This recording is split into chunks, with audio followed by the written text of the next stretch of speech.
I was rereading the beautiful tribute you wrote about your father after he passed, and calluses on his hands, and what friendships meant to him. It was so beautiful. And just to be, I've been blessed in my life to be around a lot of people, influential people, and presidents, a lot of folks, and through fishing.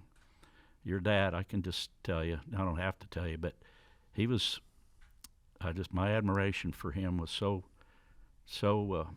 deep, and respect, and what an inquisitive mind. I mean, I'd see him probe people, and you have too, like 100 times. Like, you could be the chairman of Purdue Foods, and he'd be having him scratching his head about why is he raising chickens this way, or me. I didn't think I knew anything about sporting goods. He just was so inquisitive and so genuine, and it's just on my mind coming here. Like, I remember one time he came up. He was supposed to visit at headquarters, stop by for an hour. He ends up going to the warehouse. He spent all afternoon. He wouldn't leave until he was nice to everybody. And I've seen, I think about this. I'm drifting off from your questions, but I just got to say, I've seen you too. It's not easy, I wouldn't imagine, being in the footsteps of such a famous American hero, and how you guys wear that, how you handle that, from ever since I've known you, from your father's passing, like how you carry on and hold yourself and make everybody proud to carry on a sport you love. But I'm stuttering for words, but I really thank you two, your company, your work family. It means so much to the whole country in many ways, and thank you. Just to be around your dad and just gain admiration for him. So how did you get introduced to Dad and RCR in that relationship? Because that was kind of your foray into racing, right? Yeah. Yeah. And so, I brought you a little gift because I know you just had a birthday not too long ago, right? Yeah. So, a couple days ago. Yeah. So here you go.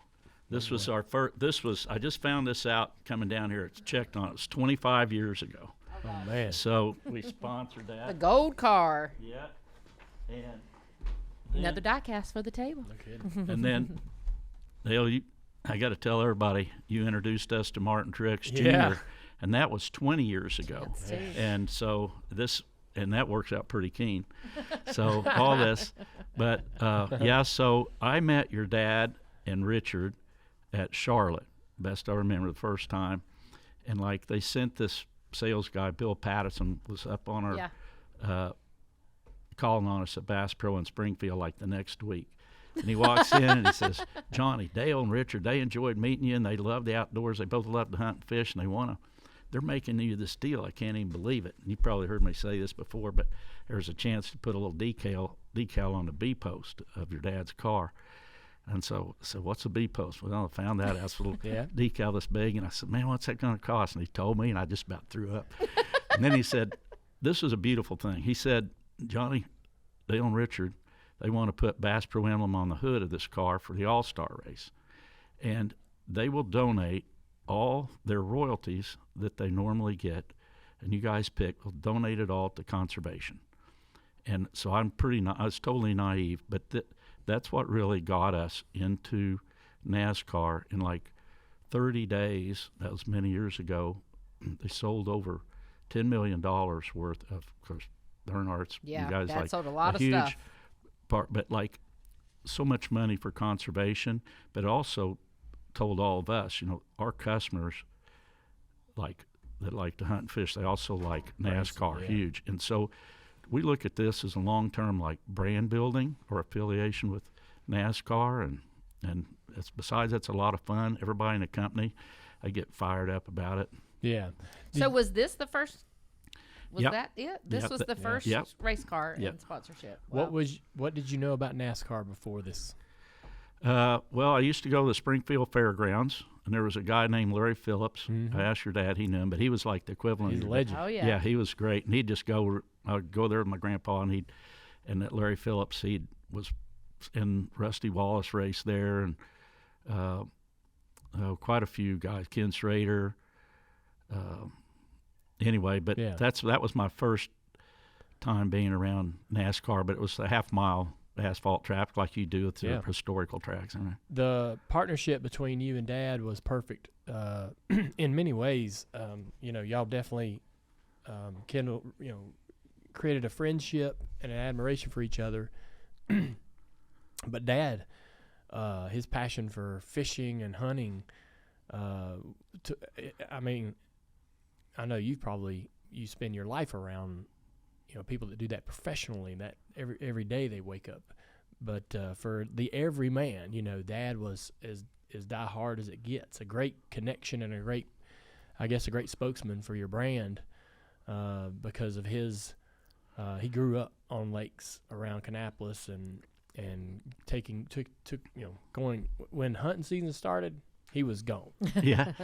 He was gone. And people know that customers, like, you're right, because, like, who's your ambassador? You could win every race and hack off half your customers, Yeah. but not with, somebody that's so genuine. Same with Martin, yourself, like, just love it, and Yeah. our customers know that. I agree. I've tried to, Martin, to me, is, such a perfect match for Bass Pro Shop. Because he's as dedicated as Dad ever was to deer hunting, loves to fish as well. I mean, they're kind of, if anybody was Dad's equal in my eyes in terms of being an outdoorsman, Martin was the perfect, person for Bass Pro Shop. And so, you talk about how that matters and to your customers. And you talked about conservation being an important trigger for getting you guys involved in Dad's relationship. But since that, like, you've been involved in NASCAR for decades now, right? How do y'all value your involvement? How do you how does it have to make sense, right? I think it's long-term brand building. And Dale, you asked me a question. A lot of our fishermen, when we first started in the NASCAR, they said, Johnny, we could be sponsoring more fishing tournaments. I said, we need to cross-pollinate here, and how can we bring more people into fishing and hunting? And so if kids watch NASCAR, they're around the track or on TV, and they see Dale Jr.'s got a big Bass Pro in him. If fishing's cool with Dale, then it's cool with me. I want to try this. So Yeah. I think it cultivates for the whole sport, but also our brand. And our brands are really for long term. Like short term, the money we invest in NASCAR, we could print more catalogs or do something else, and we'd see short term gain. But our brands are real important to us, and it's a way to put our brand out there in front of a lot of people, and a lot of people that are passionate about outdoors. Yeah. It just dawned on me. I don't know why I didn't make this connection, because I thought that you guys were involved a lot longer, but really just 3 short years with Dad, from '98 till the time of his passing. What was your relationship like? You got a favorite memory? You got a funny story, that something you guys did together or whatnot?